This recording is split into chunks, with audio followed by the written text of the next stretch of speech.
So I think it's always fair to start with, who am I? And first of all, I'm a parent. These are my children. This was my daughter's wedding day this summer. And for us, it was pretty miraculous that she really wanted to include her brother, Adam. Adam is now 24 and has autism. And in those early years, you can imagine it wasn't easy being the big sister. So for us, it was nothing short of a miracle that she actually wanted to include him in her wedding.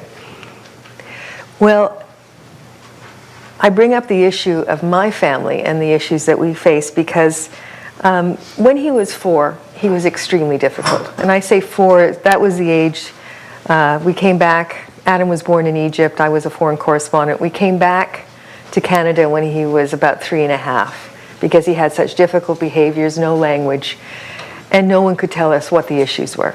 And we had traveled to many places to try and find out. So when things get tough, you go home to your mother, and that's what I did.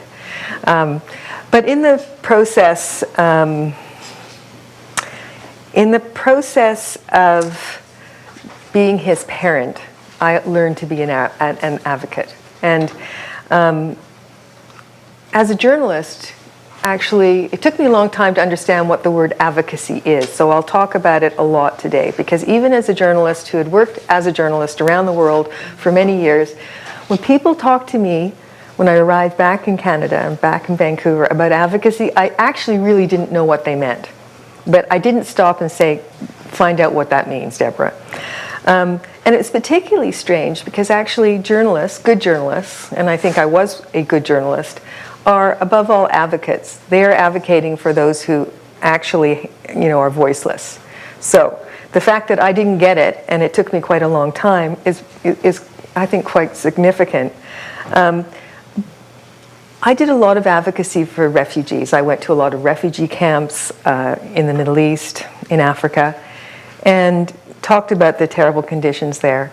And that was very heartbreaking work. But it was a different kind of heartbreak than to be a parent.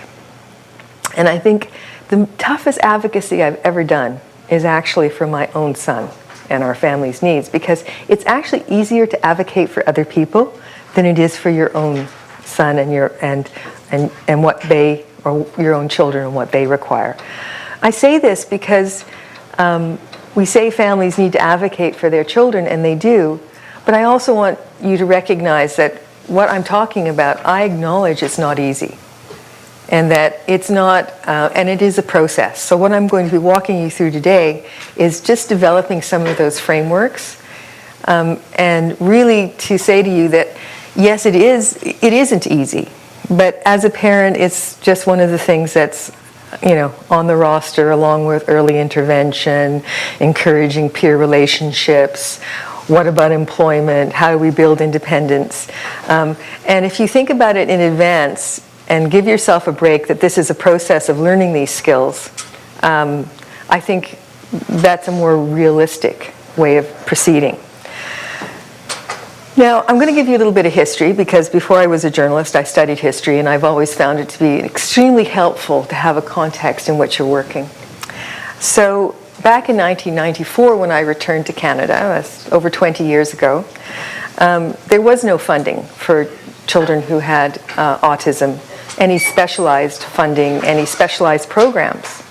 Actually, in British Columbia and throughout most of the world, there was no exception, or no acceptance that children with autism would respond to intervention. And those families like mine who read the research and could see change happening were seen to be kind of a little self-delusional, that we were kind of living in a, that we weren't realistic about our expectations. Often families at that time were told really that what they needed to do was to set up a trust fund for their child and maybe have another child. And not so long before that, children were automatically institutionalized, right? And at this time, when I first came back to Vancouver, a lot of discussion was being had about how important it was to close the institutions. So, there is a great sea change. And if you go back to the 1950s, parents, mothers, the whole theory of the refrigerator mother, that mothers were told that in fact they were responsible for their child's autism. So we've come a long way, and we still have a very long way to go. But all of those changes really involved parents who got together and said, this isn't acceptable, this isn't reasonable, this isn't realistic. And all of that is advocacy. So at that time when I returned, I left Canada, I guess 15 years before, no children, no husband, going off to do my graduate work, and arrived back, with 3 other people and a whole different life experience. And I had the idea that in Canada things worked really well, and that we would get help, and that all I had to do was just to explain to people what we needed. After 6 months, and I was a slow learner, I realized that my expectations were quite naive, and that I needed to step up what I was doing.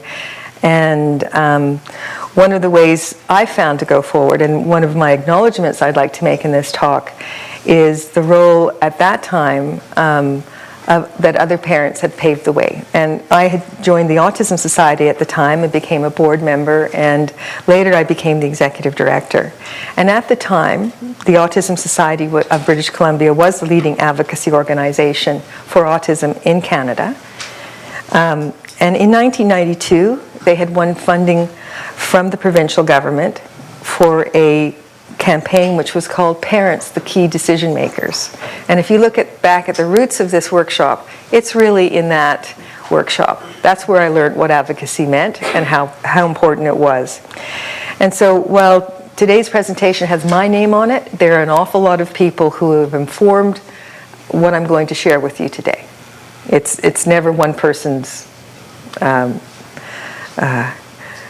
radical realization. I mean, this is a lot of what I'm telling you, you'll already know. And there'll be some things that you'll say, okay, well, that makes sense. Yeah, I hadn't thought about it that way.